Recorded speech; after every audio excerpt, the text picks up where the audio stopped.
Now, when French firm Rubis Energie expressed interest to buy KenolKobil at 36 billion shillings, nothing appeared out of the ordinary with the deal. That is, until the Capital Markets Authority unraveled a web of insider trading, market manipulation and regulatory oversight at the Nairobi Securities Exchange.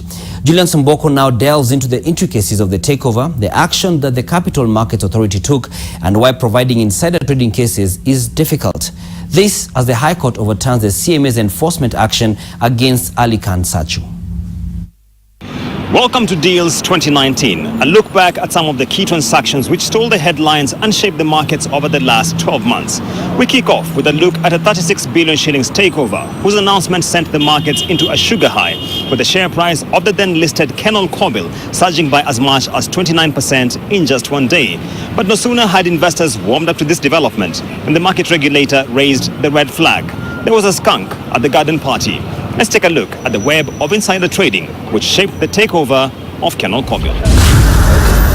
The following correspondence took place on WhatsApp on October 13th, 2018 between 6:33 p.m. and 6:52 p.m.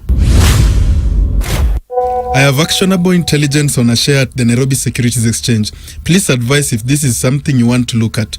It's a buyout. I can open an account for you at Kestel for 50-50 split of the profits. What ticket and what sort of pop-up do you expect? Ticket is up to you. I'm expecting a 50% pop. You cannot talk to anyone about this. There are two key phrases in the WhatsApp messages which came from the trader. The first is actionable information, which is any piece of information which an investor would deem important in deciding whether to buy, hold or sell a security, and mostly the share of a company. The second statement is, you cannot talk to anyone about this. This was important because the functioning of the market is premised on the assumption of efficiency and symmetry in dissemination of material information. The illegality of insider trading is the act of executing a trade based on privileged access to material information. The morning of Wednesday, 24th October 2018 was rather chilly in the streets of Nairobi. Just before the market opened at 9 a.m., news began filtering that a major deal was in the offing. French firm Rubis Energie made public its bid to acquire KenolKobil, one of the two oil marketers that were listed at the Nairobi Securities Exchange. Rubis Energie offered to buy out 1.2 million ordinary shares of KenolKobil at 23 shillings, 53.4% higher than the share had averaged in the 30 days of trading which preceded the announcement. At the very least, it was a sweetheart deal which investors in the bear market would only be too happy to jostle for. For market watchers, the premium Rubis Energie offered the takeover of KenolKobil did not come as a surprise. The deal was coming on the back of two attempted takeovers which had flopped miserably in other companies. Just 3 months earlier, the bid by US-based firm Seaboard Corporation to take over Unga Group fell flat as minority shareholders blocked its bid to lock in at least 75% of the company's shares. In similar fashion, the takeover bid of Express Kenya drew a blank in July 2018. By the time trading closed at the Nairobi Securities Exchange on the day of announcement, the KenolKobil share wound up at 19 shillings and 80 cents, posting a 29.4% surge in price compared to the day before. In just one day, shareholders of KenolKobil had seen their paper wealth gain by 6.6 billion shillings as investors warmed up to the news of the takeover. It was Christmas come early, but the market regulator was soon to reveal there was the proverbial skunk at the garden party. In the late afternoon of October 24th, 2018, the Capital Markets Authority would dispatch a statement to newsrooms indicating it had initiated investigations into what it termed as suspicious trades in relation to the takeover of KenolKobil. The statement read, and I quote, "Through its market surveillance, the authority identified potentially irregular trading of the KenolKobil counter in the run-up to the issue of the notice of intention by Rubis Energie. Consequently, in connection with these investigations, the authority has instructed the Central Depository and Settlement Corporation to place a freeze on the suspected accounts." By the time the CMA had concluded the first and second phases of investigations in early June 2019, it had resolved to initiate enforcement proceedings against Kestrel Capital chairperson and founder, Mr. Charles Field Marsham, Kestrel Capital Chief Executive Director, Mr. Andre Desimon, and the stockbroking agents, Alikan Sachu and Mr. KenolKobil. An affidavit tabled in court by Capital Markets Authority would reveal that between October 15th and 23rd, 2018, Kestrel Capital stockbroking agent Alikan Sachu purchased 56,804,600 shares of KenolKobil at an average price of 14 shillings and 23 cents. It is important to circle back to where all this started. A WhatsApp message sent by a trader on October 13th, 2018 at 6:33 p.m. just 2 days before these purchases amounting to 850.6 million shillings worth of KenolKobil shares were initiated. KenolKobil, at the time another stockbroking agent of Kestrel Capital, purchased 2.5 million shares of KenolKobil at an average price of 14 shillings and 40 cents between October 15th and 23rd, 2018. In the month to October 23rd, 2018, Kestrel Capital directly purchased 5,239,000 shares of KenolKobil at an average price of 14 shillings and 88 cents.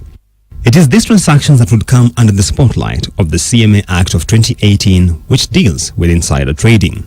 Article 32B of the Act provides that a person dealing in listed securities or their derivatives which are price affected commits an offense of insider trading if 1.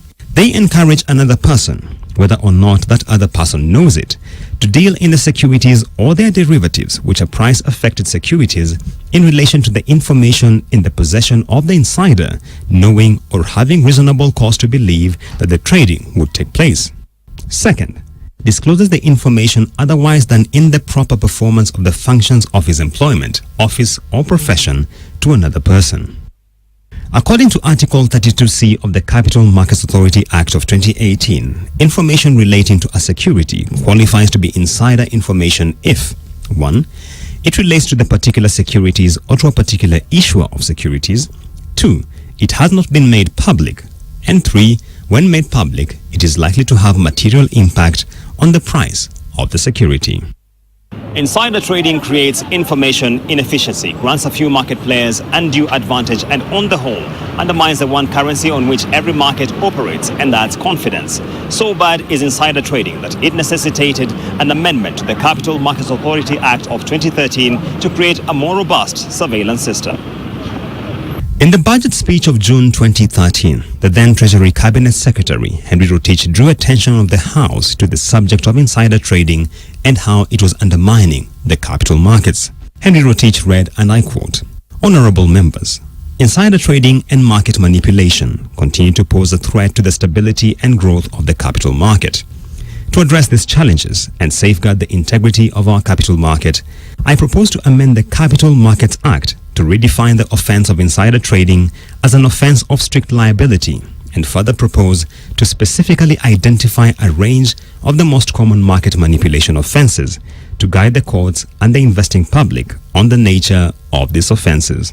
It is against this backdrop that a law was passed in December 2013, giving the market regulator, the CMA, greater powers in combating insider trading. Under the new law, directors or individuals found to have traded on insider information would face up to 2 million shillings or 2 years jail term, while firms would face up to 5 million shillings for the same offense.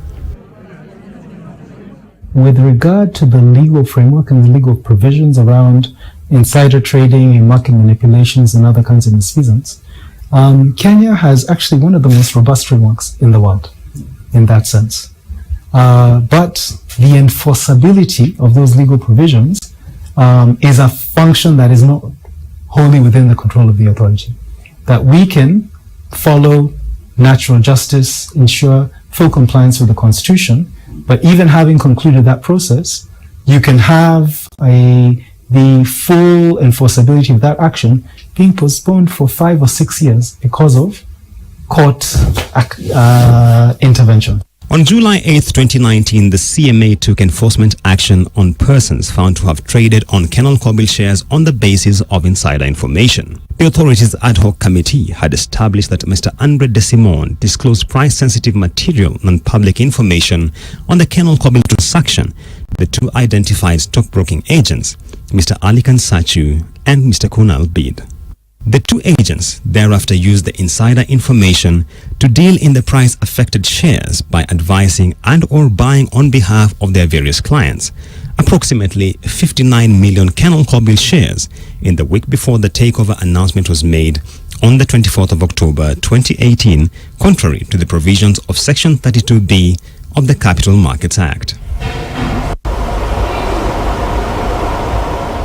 Andre De Simon faced a financial penalty of 2.5 million shillings and was further disqualified from holding office as a key officer of a publicly listed company and or issuer, licensee, or in any other capacity in an approved institution of CMA for a period of 1 year from the date of the enforcement notification. For Alikan Sachu, the CMA recovered 4,692,497 shillings and 50 cents, being the amount he received as commissions from the respective trades conducted on the basis of insider information.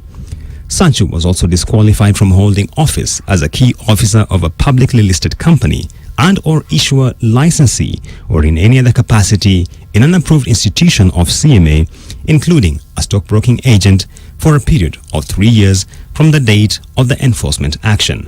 For Kunal Bid, the CMA recovered 23,413,700 shillings, being gains earned by the trading accounts he managed. CMA further recovered 333,747 shillings, being the amount received by Bid Securities Limited from Kestrel Capital East Africa Limited, and 14,569,000 shillings and 50 cents, being the amount received by Bid Management Consultancy Limited from AIB Capital as commissions from the respective trades conducted on the basis of insider information. Kestrel Capital voluntarily disgorged 9,863,767 shillings and 10 cents to the CMA, being the commissions earned on the transactions executed through Kunal Bid and Alikan Sachu. Kestrel voluntarily entered the settlement, neither admitting nor denying liability, thereby closing the insider trading investigations in respect to Kestrel as an entity. Looking at the final enforcement action taken, and many would argue it felt a little like a slap on the wrist in terms of someone could have raked in so much money. But when it comes to enforcement, it is suspension for 1 year from holding a public office, and the amount of money which they could have realized has been disgorged. Do you feel the measures were tight enough? Our approach to enforcement sanctions, one, we have to look at the scope of sanctions that are within our powers administratively. And then also find the right balance between what we can do internally and what we need to put out to, for example, the Director of Public Prosecutions or other external entities. And those are some of the factors the board has to weigh. But I think you'd be hard-pressed to find how many regulatory agencies in this country have recovered in excess of 1.3 billion shillings in fines and sanctions and surrenders. Before the CMA's disciplinary committee, Andre De Simon admitted having divulged price-sensitive information regarding the takeover way before the deal was made public, thereby having granted the two agents privileged access to information. It is this revelation which tightened the noose on the two agents. Alikan Sachu, on his part, filed an appeal at the High Court challenging the enforcement action taken against him. Among other considerations, Sachu argued that he had been conducting interviews on the KenolKobil share from as far back as October 2017, and his purchases were informed by the belief that the share price promised an upside based on fundamental analysis. It is this petition that would throw the enforcement action taken by the Capital Markets Authority into headwinds. In early December 2019, the High Court tabled its judgment on the application 220 of 2019, Alikan Sachu versus the Capital Markets Authority. In its pronouncement, the High Court ruled that the enforcement action taken by the CMA against Alikan Sachu was tainted by bias, owing to the presence of 4 of CMA's directors within the ad hoc committee. As a result, The High Court set aside the action that had been taken by the Capital Markets Authority. The CMA has since appealed this decision. Until now, KenolKobil has not challenged the enforcement action. KenolKobil delisted from the Nairobi Securities Exchange on August 23, 2019, following successful acquisition by Rubis Energie. It was the end of the road for the company's 6 decades-long listing at the exchange, having gone public in September 1959. The takeover transaction will, however, offer enduring lessons on the subjects of material information, market manipulation, and surveillance by the watchdog. Julian's Amboko, NTV.